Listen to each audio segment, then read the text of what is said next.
पिछले एपिसोड में हम देखते हैं कि शिवम जंगल में लकड़ी लेने जाता है। वहाँ पर उसकी शक्ति जागती है, पर उसे उसकी शक्तियों के बारे में बिल्कुल पता नहीं रहता। जब शिवम अपने गांव आता है तो गांव का दृश्य देखकर वो हैरान हो जाता है। उसकी आंखें खुली की खुली रह जाती है। चारों तरफ बस आग ही आग दिखाई देता है और लोग अपनी जान बचाकर बस भाग ही रहे थे। कोरस की एंट्री होती है और कोरस बोलता है कि जिस किसी इंसान को चांद ने छुआ है उसे मेरे सामने लाओ अभी के अभी। शिवम के माता पिता गुजर जाते हैं। उसे बुजुर्ग की बातें याद आती है और वो एक नई यात्रा पर निकल पड़ता है। अब आगे चैप्टर नंबर 2, गुरु विभानंद और रहस्य। शिवम जंगल के रास्ते जा रहा होता है, पर आगे उसके साथ कुछ भयानक होने वाला है जो कि उसको बिल्कुल पता नहीं होता। वो मजे में अकेले जंगल के रास्ते चलते जाता है। हवा एकदम शांत चलती है, मानो मौसम एकदम शांत हो, पर कुछ आगे जाते ही जोर जोर से हवा चलने लगती है। पेड़ के पत्ते ऐसे गिरते हैं मानो कि वो कई सालों से सूखे पड़े हो, पर वो हरे भरे पेड़ के पत्ते रहते हैं। कुछ देर बाद उन पेड़ों के बीच में से एक सुंदर सी लड़की बाहर आती है। तो दोस्तों हमारे हीरोइन की एंट्री हो चुकी है। उनके बीच में से वायरा बाहर आती है। वो सीधा शिवम के पास जाती है और बोलती है, तुम तो वही लड़के लग रहे हो, साइन बैरियर वाला, यानी जिसे चांद ने चुना है। लेकिन क्या तुम्हें लगता है कि तुम इस शक्ति के लायक हो? मुझे तो तुम खास नहीं लगे, पता नहीं तुम्हें चांद ने क्यों चुना।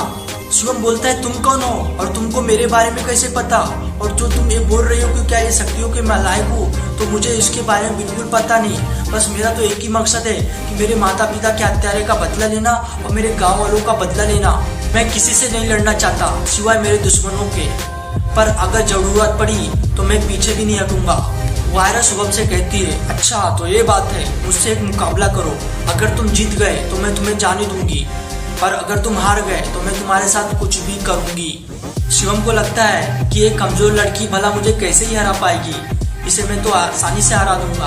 हाँ बोलकर इस सरदर्द को पहले भगाता हूँ। तो वायरा की चैलेंज को एक्सेप्ट कर लेता है और दोनों में काफी भयानक लड़ाई शुरू हो जाती है। पर काफी ज्यादा कोशिशों के बाद भी शिवम वायरा से हार जाता है और बेहद ही निराश हो जाता है। शिवम को निराश देख वायरा बोलती है, डरो मत, मैं तुम्हारे साथ कुछ भी गलत नहीं करने वाली हूँ। ये तो बस मैं तुम्हारी परीक्षा ले रही हूँ, मैं तुम्हारी कोई दुश्मन नहीं हूँ। और मुझे लगता है कि तुम इस परीक्षा में पास हो चुके हो, ये तुम्हारे लिए काफी गर्व की बात होनी चाहिए। तुम में क्षमता है, लेकिन अभी तुम तैयार नहीं हो।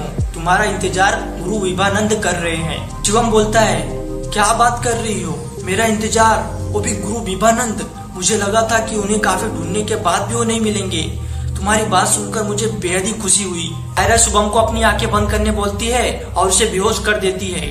काफी देरों बाद जब शिवम की आंखें खुलती है तो वो एक गुफा में होता है। गुफा में चारों ओर बस भगवान की तस्वीरें और काले जादू का सामान और एक बुजुर्ग आदमी मेडिटेशन कर रहा था। शिवम ये दृश्य देखकर डर जाता है और भागने की कोशिश करता है। उतने में वायरा उसे पकड़ लेती है और बोलती है, तुम डर क्यों रहे हो? तुम घबरा क्यों रहे हो? ये जो तुम्हारे सामने खड़े हैं यही गुरु विभानंद है, जो कि तुम्हें इस शक्तियों के बारे में बताने वाले हैं। इतने में जोर से आवाज आती है, अंत में तुम आ ही गए। शिवम, आप सुनो वो सच्चाई जो तुम्हारा भाग्य तय करेगा। गुरु विभानंद एक पुरानी किताब निकालते हैं और चित्र दिखाते हुए बोलते हैं कि हर 1000 साल में चांद एक योद्धा को चुनती है ताकि जन्मे राक्षस को खत्म कर पाए। और इस बार उसने तुम्हें चुना है। जो तुम्हारे गांव में हमला हुआ था वो कोई आम हमला नहीं था, वो कोरस ने किया था ताकि वो तुम्हें मार सके। पर मुझे लगता है कि तुम उसके हाथ में नहीं आए और तुम बच गए। कोरस एक बहुत ही शक्तिशाली होता है और उसके सामने तुम जरा भी नहीं टिक पाते। वो तुम्हें बहुत ही आसानी से हरा देता था। वो तुम्हारे रक्त का अंश भी है।